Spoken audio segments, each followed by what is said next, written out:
नमस्कार प्रेक्षकांनो, मालिकांची दुनिया या चॅनलमध्ये तुमचे स्वागत आहे. तू ही रे माझा मितवा या मालिकेमध्ये आपण बघणार आहोत की आता अर्णव तिला म्हणू लागतो की तुमच्यासारख्या मुलींना मी खूप चांगलं ओळखतो. तेव्हा मात्र आता लगेचच ईश्वरी म्हणू लागते की जर तुमच्या बहिणीबद्दल कोणी असं बोललं तर तुम्हाला कसं वाटेल?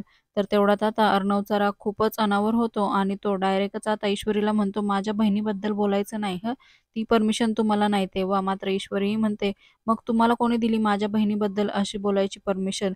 त्यानंतर मात्र आता अर्णव म्हणतो, तुम्ही मुलगी आहात ना म्हणून जाऊ देतो. दुसरीकडे मात्र आता हात जोडून आई-वडील पाया पडू लागतात, की प्लीज असं लग्न थांबवू नका. तर तेव्हा मात्र अभिषेकचे आई-वडील म्हणू लागतात, की खरं तर दूधचं दुकान आम्हाला नको होतं, अभिषेकला पाहिजे होतं. आणि हे ऐकून मात्र नम्रताला मोठा धक्का बसतो आणि ती अभिषेकच्या समोर जाऊन त्याला विचारते, "अभिषेक तुला हवं आहे दुकान?" तेव्हा मात्र अभिषेक जोरात ओरडून म्हणतो, "हो, मला हवं आहे दुकान आणि आता तुम्ही तेच द्यायला तयार नाहीये ना? मग आता हे लग्न होणार नाही." आणि असं म्हणून तो रागानेच तिथून निघून जातो. दुसरीकडे मात्र आता नम्रताची आई अभिषेकच्या आईला खूप विनंती करू लागते आणि त्यामुळे ती खूपच चिडलेली असते आणि जोरातच हात झटकते, की एवढं सगळं होतं तर तुम्ही दुकानाचे कागद लपवले नसते, लगेचच दिले असते आणि हे लग्न होऊ दिलं असतं.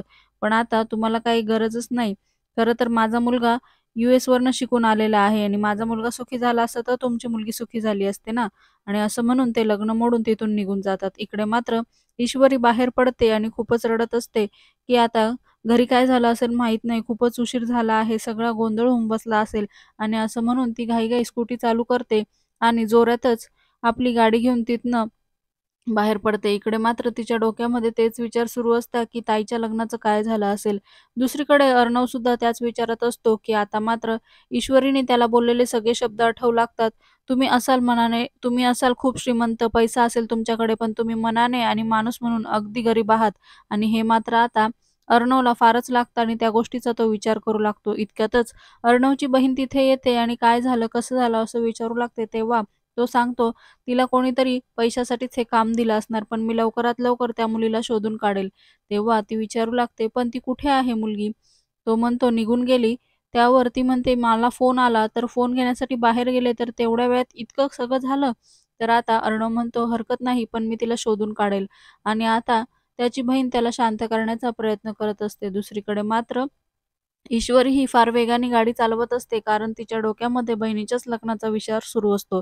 आणि इकडे अर्णवलाही मात्र ईश्वरीचा प्रचंड राग आलेला असतो. येणाऱ्या भागात आपण बघणार आहोत, की आता ईश्वरी घरी पोहोचल्यावर तिची आई तिला सुनावते, की "खरं तर तू दाखवूनच दिलं, की आपलं दोघींचं रक्ताचं नातं नाहीये म्हणून आणि आता सावत्र असल्याची जाणीव ती तिला करून देते." ईश्वरी मात्र खूप रडते आणि तिचं काहीही ऐकून न घेता तिची आई आता तिला सुनावते आणि "तुझ्या मोठ्या बहिणीचं लग्न तुझ्यामुळं मोडलेलं आहे आणि त्याची जबाबदारी आता तुझीच आहे." असं म्हणून आता तिला खूप काही सुनावते. इकडे मात्र ईश्वरी खूपच दुःखी होते. दुसऱ्या दिवशी मात्र ती तिच्या बहिणीशी बोलू लागते, "हे सगळं त्या मुलामुळे झालेलं आहे. तो कधी जर माझ्या पुन्हा समोर आला ना, तर मात्र आता मी त्याला सोडणार नाही आणि असा धडा शिकवेल ना, की तो कायम लक्षात ठेवेल."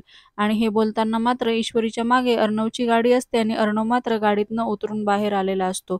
मालिकेच्या अशाच नवनवीन भागांसाठी आपल्या चॅनलला नक्की लाईक करा, शेअर करा, सबस्क्राईब करा.